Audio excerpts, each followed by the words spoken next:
Welcome, Westside. Let's all stand together and sing. We're gonna kick it a little old school this morning. Hopefully you're all right with that.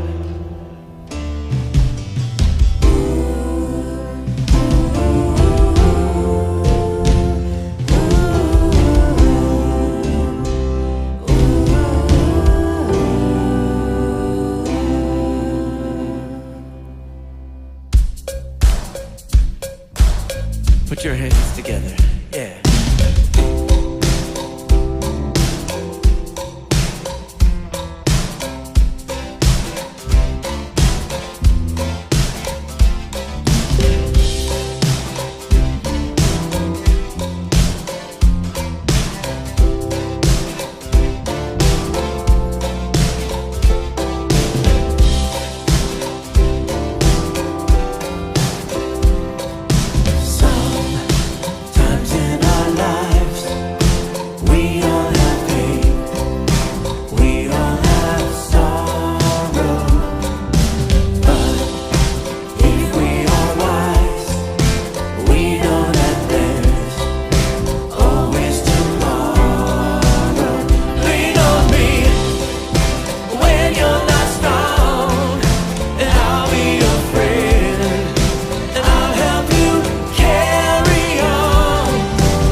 gonna have a time of greeting right now. Find somebody around you haven't met yet, give them a hug or a handshake.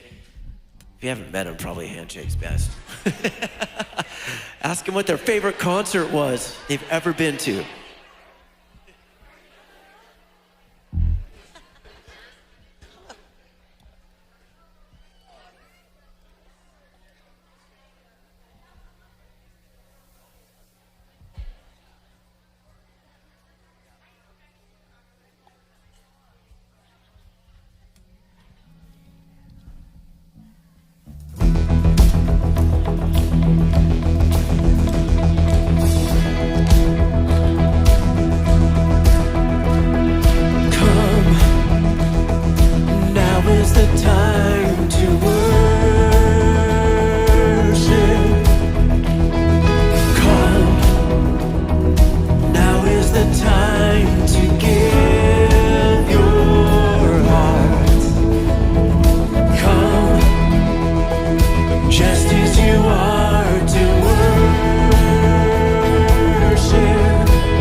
thank you for your presence this morning. We just pray, God, that we would be seeing victory this week.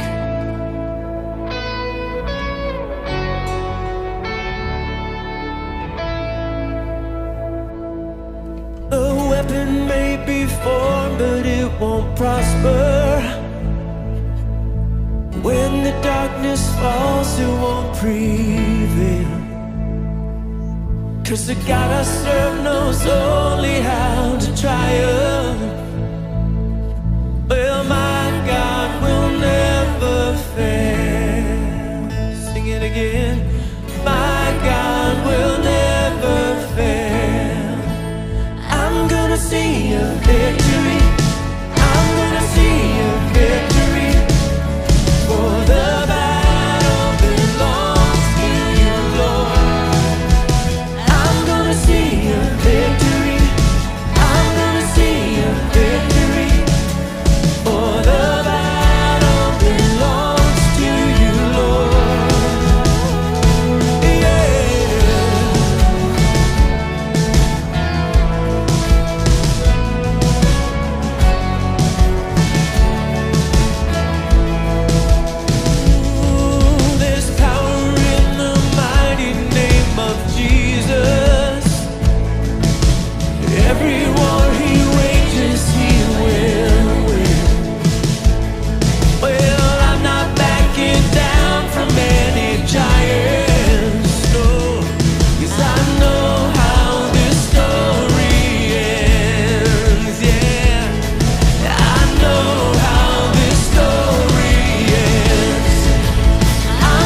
harm me, but God intended it for good, to accomplish what is now being done, the saving of many lives. You take what the enemy meant for evil, and you turn it for good. Yeah, you turn it for good. You take what the enemy meant for evil, and you turn it for good. Yeah, you turn it for good. Do you believe that this morning? You take what the enemy meant for evil, and you turn it for good. Yeah, you turn it for good. You take what the enemy meant for evil, and you turn it for good. Yeah, you turn it for good. You take what the enemy meant for evil, and you turn it for good.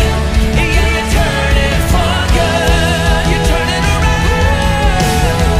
You take what the enemy meant for evil, and you turn it for good. Yeah, you turn it for good. I'm gonna see your victory. I'm gonna see your victory. For the battle belongs to you, Lord. I'm gonna see your victory. I'm gonna see your victory. For the battle belongs to you, Lord. I'm gonna see your victory. I'm gonna see your victory. For the battle belongs to you, Lord. I'm gonna see your victory. I'm gonna see your victory. For the battle belongs to you, Lord. That's right. You take what the enemy meant for evil, and you turn it for good. Yeah, you turn it for good. You turn it around. You take what the enemy meant for evil, and you turn it for good. You turn it for good. Yeah.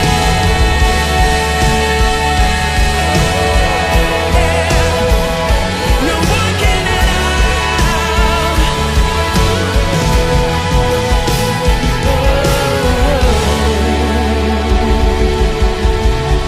Amen.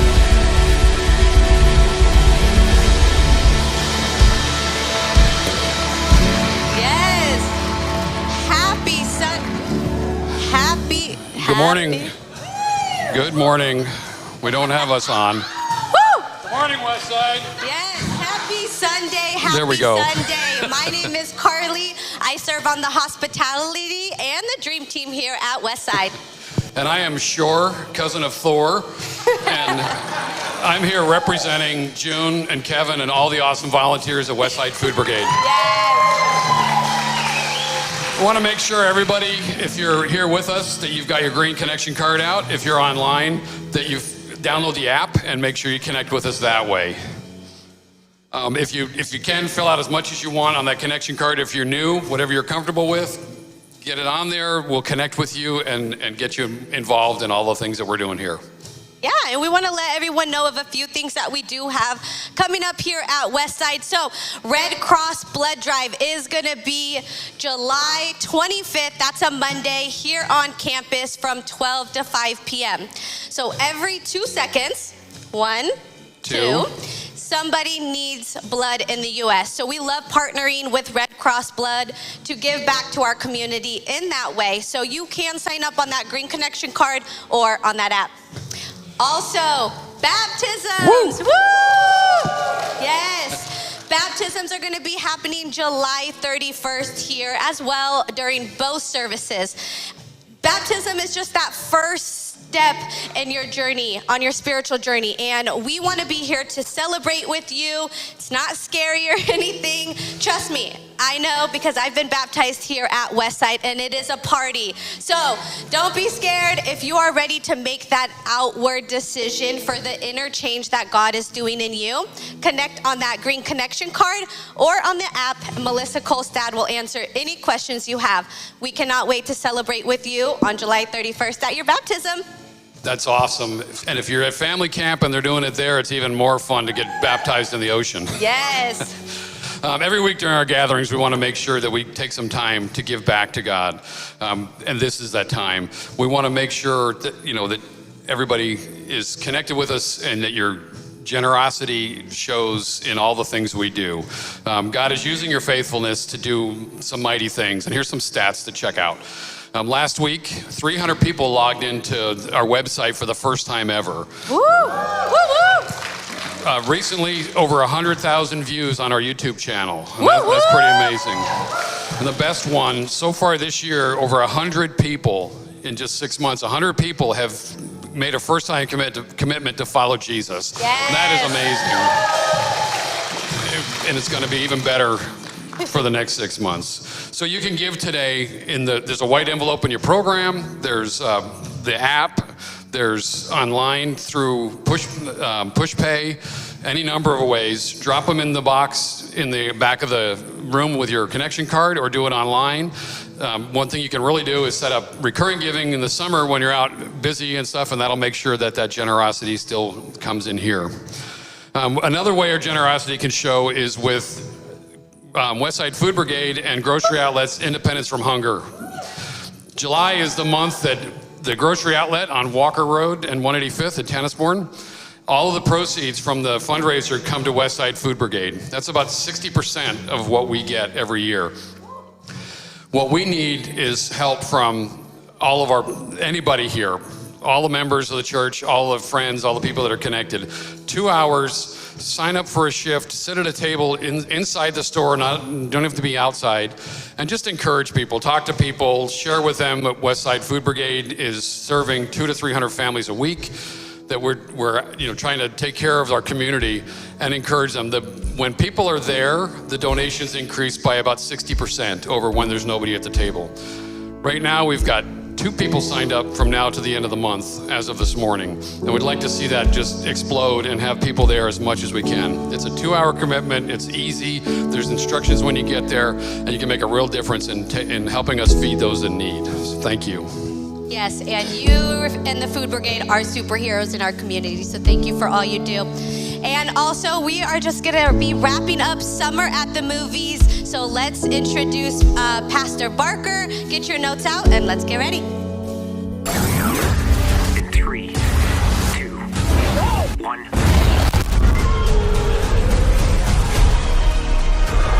Everybody hold on to somebody. Let's give me the bag. No. Please record your last words. Do not vomit inside the vehicle. Do not vomit inside the vehicle. Yeah, I'll get my own too. I wish to promote you, Mr. Presley.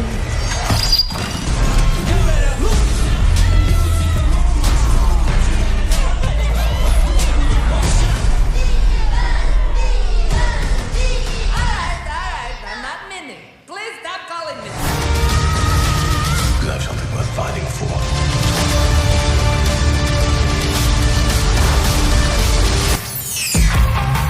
Enjoy Westside's Summer at the Movies.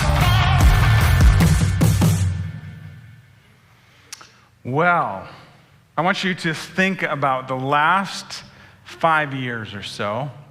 Have your relationships changed in the last 5 years? Yeah?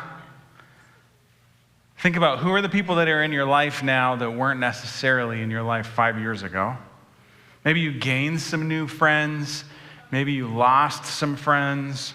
Maybe you deepened relationships with some of your friends. Lots can happen in 5 years.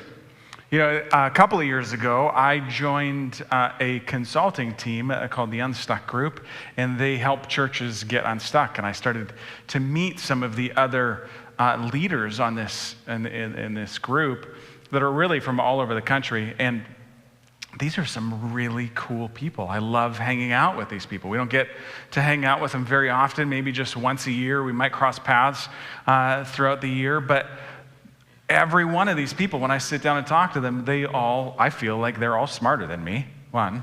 They're all doing great things, and I love connecting with them. So I made some new friends in the last 5 years. That's been fantastic. I lost some friends. You know, when Kevin walked in here dressed as Shore, I don't think we can be friends anymore. That was weird. And I strengthened some relationships over the last number of years and leaned into some of those relationships that were there, but they went a lot deeper. And made lots of new friends. In fact, my son started playing football a couple of years ago, and I got to hang out with some of the parents of his teammates, and they are some great people. You know, it might look like I'm a helicopter parent because I want to go to every practice, but it's not for, don't tell him, but it's not for my kid. It is because I want to hang out with the other parents. They are great people. And these football parents are fantastic. And I've hung out at the soccer games. Those parents aren't as cool. And I've hung out at lacrosse games, and the only cool parents at lacrosse games are also parents of football players. I love hanging out with these people.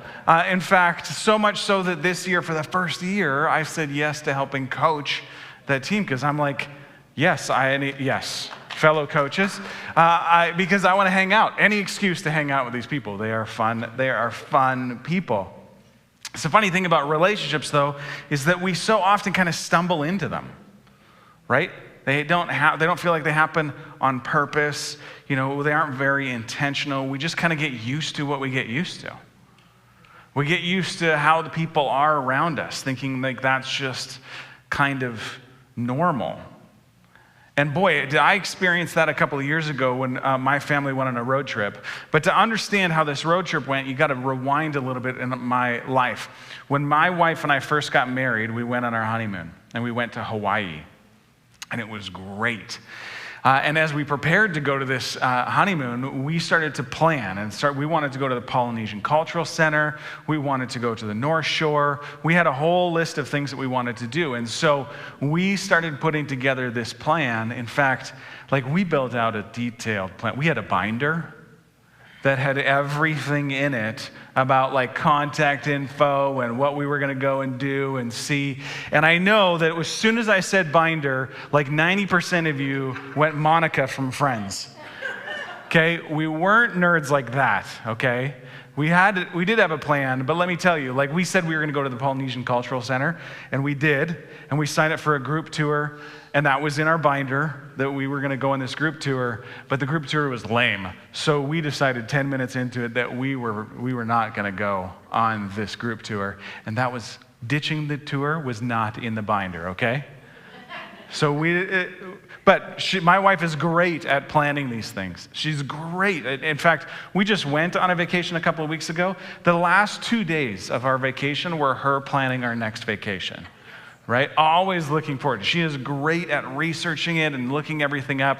So a couple of years ago, we went on a road trip from Oregon through a bunch of states down to Texas and then back through California and back up to Oregon. And it was a great road trip. My family was all packed in our van, and my wife had put together this fantastic plan. As we went through the different states, we got to see so many things. But I don't know, how many of you have done a road trip before? Yeah, okay, so there's always a point in a road trip where you think we're gonna murder each other, right?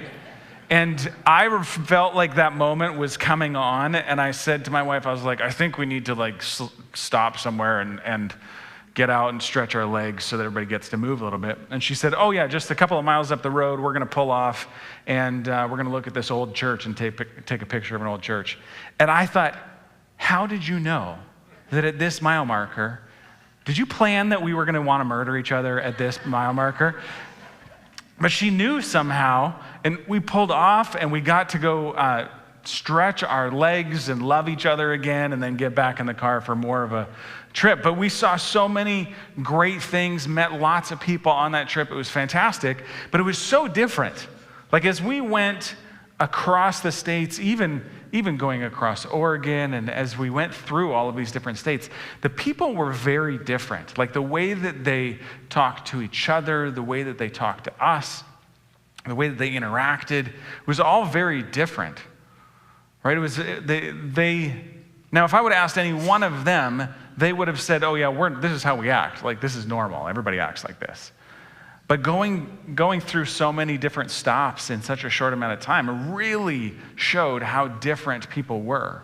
In some states, I remember going to a grocery store in one of the states, and there were two guys at the refrigerator where all the milk is, right, at the grocery store, and they were yelling at each other for standing too close to each other. And I was like, this has not been typical of our whole trip. Some places they would have gone, oh, here, go ahead. This place they were not. It was very different. Every state was very different. Every stop was very different. And if I would have asked any one of them, do you think this is normal? They would have said yes. But if I would have taken each one of them and lined them up next to each other, none of them would have looked the same. Right? They would have all looked different. They would have got used to whatever they were used to, but I'm not sure that they would have all chose each other as friends. You know, this movie that that this week is themed off of is the Thor movie. And one of the questions that Thor asks himself in that movie is, who's got my back? And I think that's a question over the last couple of years that many of us have thought, like, who's got my back? And that's a good question, right? It's a question that when you think about who are the people around you, who are your friends, that's a good question to ask yourself. But there's a better question that I think Thor was asking himself, and I think we should ask ourselves, is who am I becoming? Because who's got my back is a good question, but really, the who am I becoming is a very important question. And the answer to that question shouldn't be passive, right? It shouldn't be other people's responsibility to decide who we're becoming and influencing us. That's something that we are responsible for. Like as parents, think about it as parents. Or even if you've got a kid in your life that you love and care about, you're probably asking this question of who are they becoming, right? Who are their friends? Who are they hanging out with? How are they doing in school? What trajectory are they taking, right? As parents, man, we stress about that all the time. But that's what we lose sleep over and get gray hairs about, right? Is worrying about how our kids are going to turn out. And we ask that question about our kids on a regular basis. But it's fascinating that we eventually stop asking that question, right? We stop asking it for ourselves. We think about that for our kids up until they're adults, maybe. Our parents thought it about us, but are we asking ourselves that question? Jim Rohn is quoted with this. He says, you are the average of the 5 people you spend the most time with.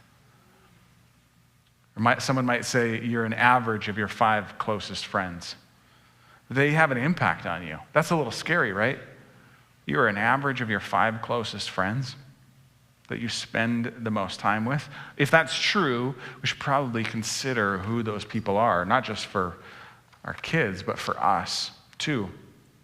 And what's interesting is I think when we look at people, their ideas that we want to consider or copy, I've got the chance to coach a number of people over the last several years, and one thing that I think is always fascinating is that we like the novelty of a new idea, but we don't always go and think about the person that's giving us that advice, right? Like, are they getting the outcomes in life that I want, and therefore maybe their advice is good?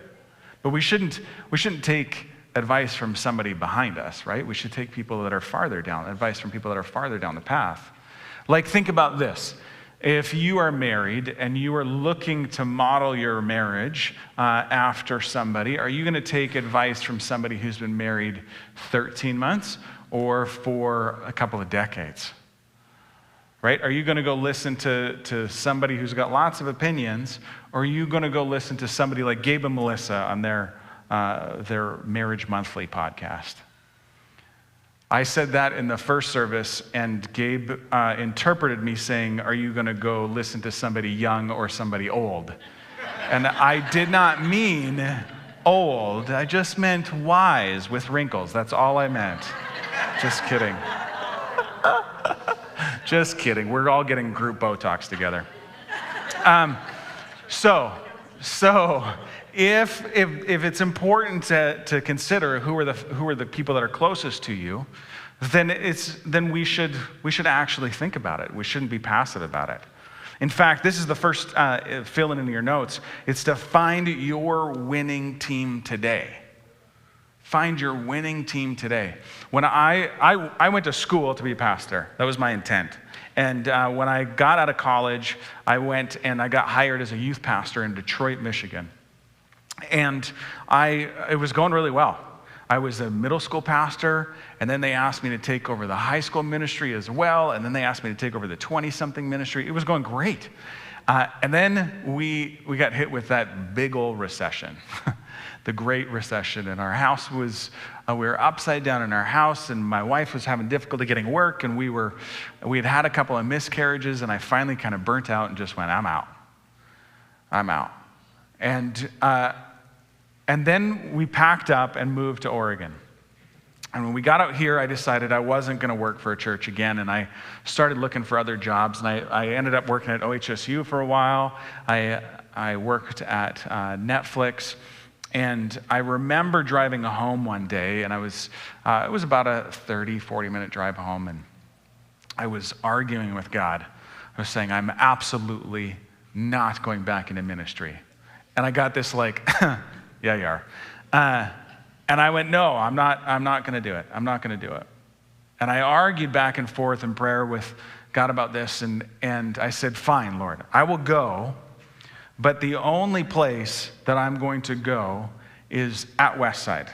I want Gabe on my team. I want to work with Gabe, and I won't go anywhere else. That was one kind of funny, that I thought I could tell God, well, if it's going to happen, it's going to happen my way. I wouldn't probably advise that, because there was no job here. So I had this plan, but there was no job for me to take, and it took some time for me to get to where I am today. So I wouldn't necessarily follow my path, but it was an important piece for me to go, I want the right people on my team. Hebrews 3:13 in your notes says, we must warn each other every day while it is still today, so that none of you will be deceived by sin and hardening against God. That kind of urgency, right? I want people on my team that have that kind of urgency. Today, we're going to deal with it. I talk about our leadership development program every chance I get. In fact, every time I talk about it, Melissa rolls her eyes at me in the front row like, oh my gosh, stop talking about it. But I love it. I can't help it. One of the things in this leadership program is that we ask everybody to get a coach. And it's really based on this verse, saying you got to go look for somebody who can be your coach that you respect, has been farther down the path than you, and that you'll be honest with. That is getting the results that you want, and that you'll be honest with when they say, how are you doing? You won't just go, I'm fine. That you'll say, I'm not fine. But you'll be honest with. I think it's important, because there are people like that with those kind of characteristics that we want in our life, because they're getting some of the results that we want to get. They're becoming who we want to become. And if you're a Christ follower, that's to look more and more like Jesus. Right? As Paul said, follow me as I follow Christ. Those are the kind of people that we want in our lives. But if we're honest, not everybody wants to do this. We sometimes keep people out, right? We keep people at an arm's length. Sometimes it's because we don't want to be vulnerable, right? That's dangerous. Sometimes we don't allow these types of people in our life because we don't want people telling us what to do. We don't want any advice from anyone. Sometimes we don't do it because we were hurt in the past and we think that might happen again, and so we're just going to keep a wall up to letting people speak into our lives. And I know that you look around and you think, oh man, there's people that have found those kind of relationships, those kind of friendships, but they got lucky. It happened by accident. But I don't think they did. I think they actually put themselves in situations where that type of thing could happen. Right? Where they could meet people who thought the same way, would challenge them, and would push them.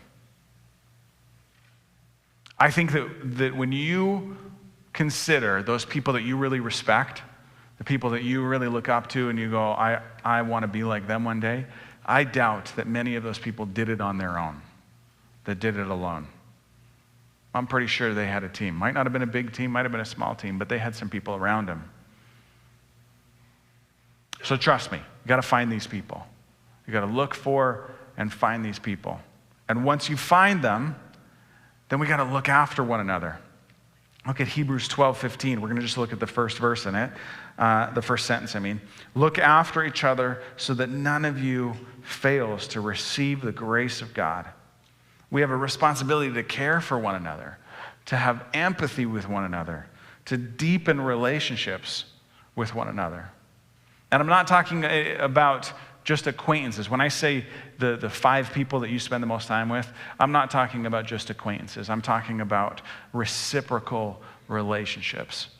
Like I think there are some leaders and authors that I love. I've read every Patrick Lencioni book that he has written. I love reading his stuff.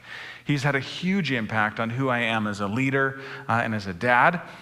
And I love his stuff. And if I walked into a room with him, I'd be like, Patrick, man, brother, you've had such an impact on my life. And he would go, who are you? Right? Like he wouldn't be like, my life is so impacted by Steve, you reading my books. He wouldn't say that.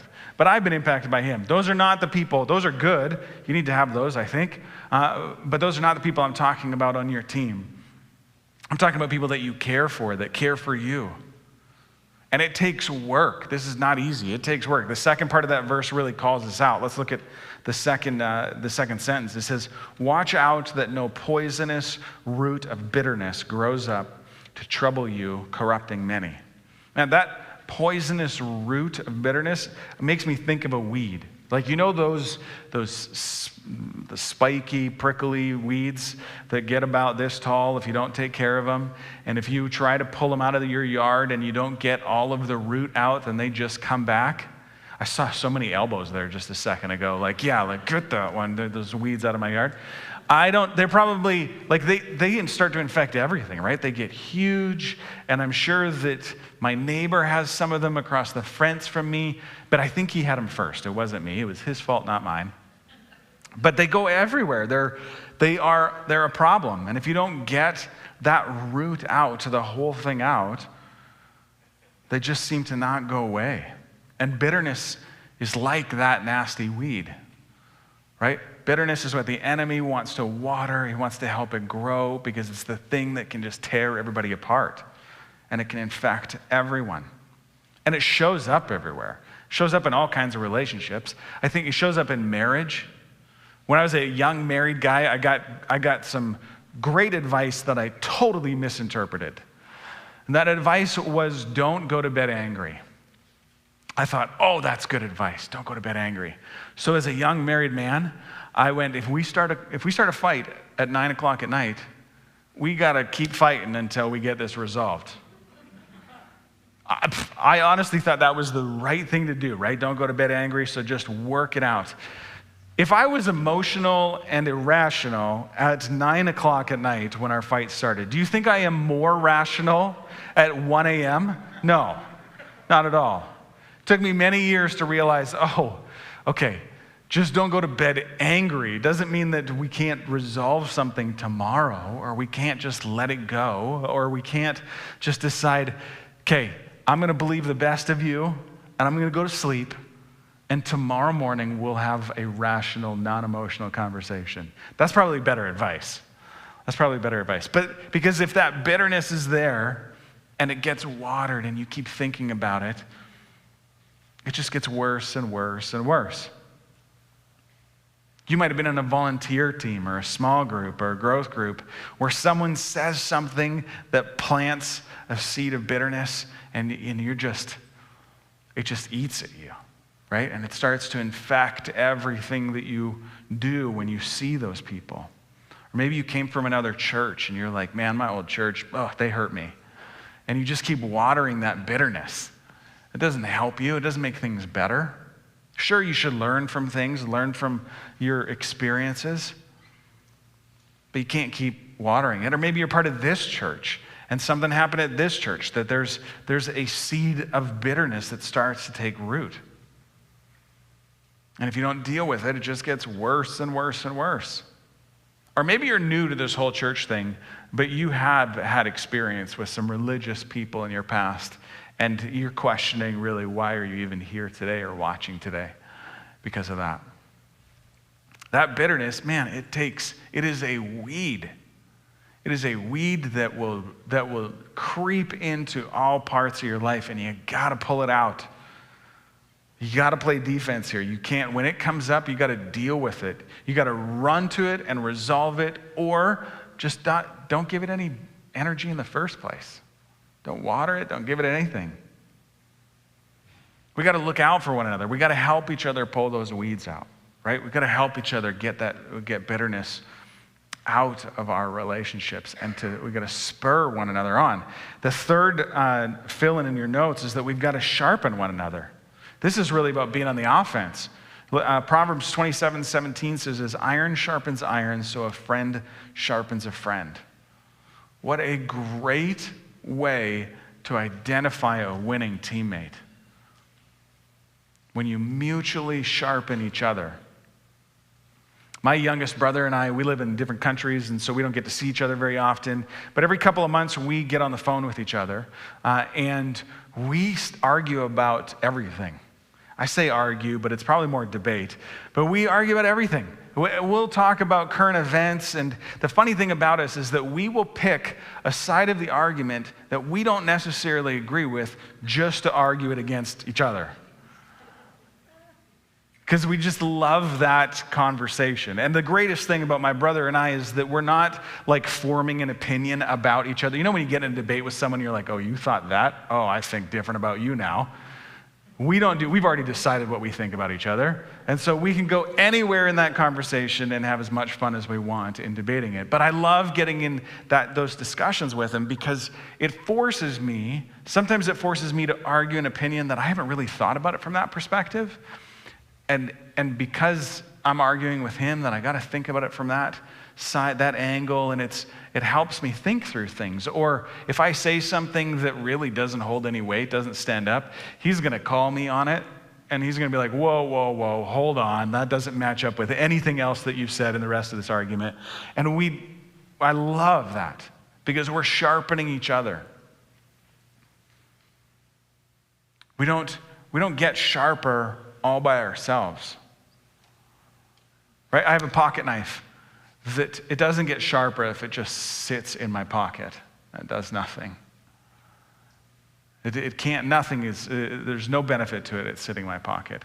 But if I'm using it, I noticed the other day I've got a little dull spot on it. The only way that it's going to get sharper is if I sharpen it, right? Or otherwise it's just going to continue to get duller and duller and duller. And I think that we are very similar to that. We are either getting duller or we're being sharpened. Our relationships are either making us more dull. That sounds horrible. You're not a dull person. But in thinking about this like a knife, we are either getting dull or we're being sharpened by each other. Let's look at Hebrews 10:24 and 25. It says, let us think of ways to motivate one another to acts of love and good works. Let us not neglect meeting together as some people do, but encourage one another, especially now that the day is drawing near. You might have noticed a change if you've been serving on some of our volunteer teams here at Westside in the last number of months. That we don't want to just have people do tasks to make the church work. We want people to grow. And so you might have noticed some of your teams may have started to pray together, do prayer requests together, to read scripture together. to try to sharpen one another. Because I don't think we just want community, right? If I just wanted community, I would just hang out with my football team. To be honest, it's great community. But what I think I really want is community that is transforming me, that is making me to look more like Jesus. It's hanging out with people who are becoming who I want to become. I think that question of who are we becoming that we ask about our kids is a question that we can't stop asking about ourselves. Who are we becoming? Who are the people around us? So today I want to challenge you with some next steps. I want to challenge you to respond, to take a next step in some way. Now, for some of you, I think the best advice, whether you are a Christ follower or not, is to pick a new person you want on your winning team. Maybe that's your step today. You're just going to pick somebody that is getting the results that you want to be more like, and you're going to decide to put them on your team. Because good friends shape you. Right? Put yourself in around people who have the characteristics that you want in your life. Pick somebody. Be intentional about that. For some of you, you haven't necessarily, you've been looking at Jesus and thinking, okay, there's something there. I'm kind of interested in that. But you haven't necessarily put him on your team and said, I want you on my team. Maybe today is the day that you go, no, I'm going to say yes to Jesus. I'm going to say yes to, hands down, the best person that ever walked the earth, that experienced everything you and I experienced. He's somebody that we should emulate. And maybe today is the day that you say, yep, I'm going to follow you. Today's the day I decide that I am following you. You're going to be my leader and forgiver. Now, some of you have already said that. You've already put Jesus on your team and you said, I want to become more like you. And you've got a group of friends that sharpen you and care for you and you for them. Maybe today your commitment is to go, I'm going to intentionally connect with my team. That team doesn't win all by itself. You got to invest in it. You got to spend time with them. You got to encourage them. And then the fourth next step that I want to encourage you to take is to memorize Hebrews 12:15. Because if anything is going to take root in our lives, let it be this verse and not bitterness. Let it be this verse. And when I started, I said, let's go back 5 years. How has life and relationships changed? Now imagine 5 years from now. What would your life look like if you surrounded yourself with people who challenge you, people who sharpen you, people who don't think the same way but have the same goal? How would your life be different? I had a friend that applied for a job recently, and as he was describing what he wanted to create in that team, he says, I want to create a brotherhood. And he cast so much vision for it, I almost wanted to quit my job and join his, because that's the kind of winning team that I want to be a part of. Let's pray. Jesus, we want to be more like you. We want to look more like you every day, make decisions the way that you would make decisions, treat the world the way that you would treat the world. I pray that you would surround us with a winning team, with a team that cares for and challenges us, develops us. Father, may we be as intentional about our own lives as we are about our kids' lives. May we look more and more like you every day. We love you. In your name we pray, amen.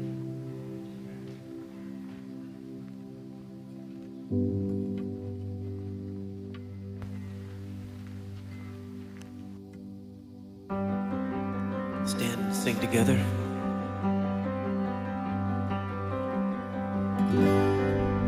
Worthy of every song we could ever sing. Worthy of all the praise we could ever bring. Worthy of every breath we could ever breathe. We live for you. Oh, we live for you. Jesus, the name above every other name. Jesus, the only one who could ever save. Worthy of every breath we could ever breathe. We live for you. Oh, we live for you. Holy, there is no one like you. There is none beside you. Open up my eyes in wonder. Show me who you are and fill me with your heart and lead me in your love to those around me.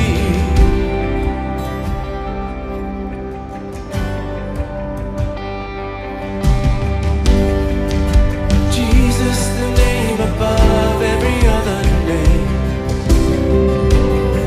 Oh, Jesus, the only one who could ever save. Worthy of every breath we could ever breathe. We live for you. Oh, we live for you.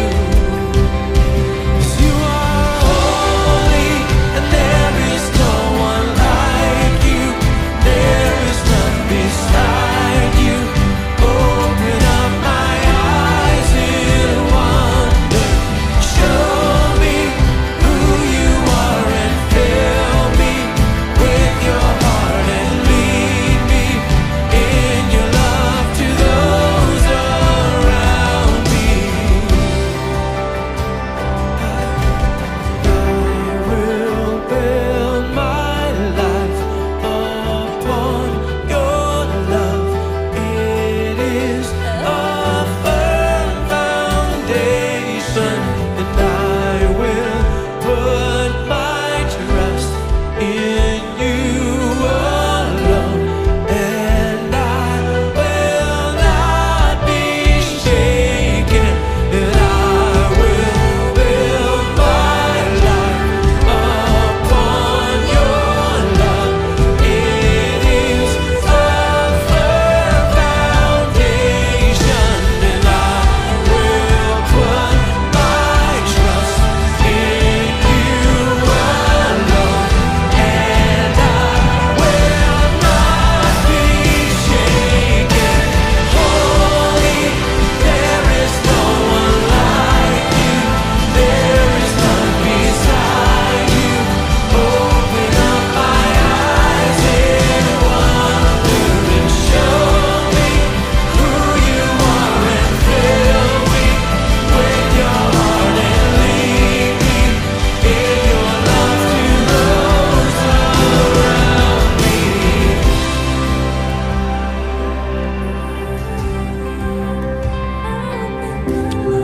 Well, thank you for being here today. If this is your first time with us, we've got a book for you. It's called Sticky Faith. You can grab a copy on your way out.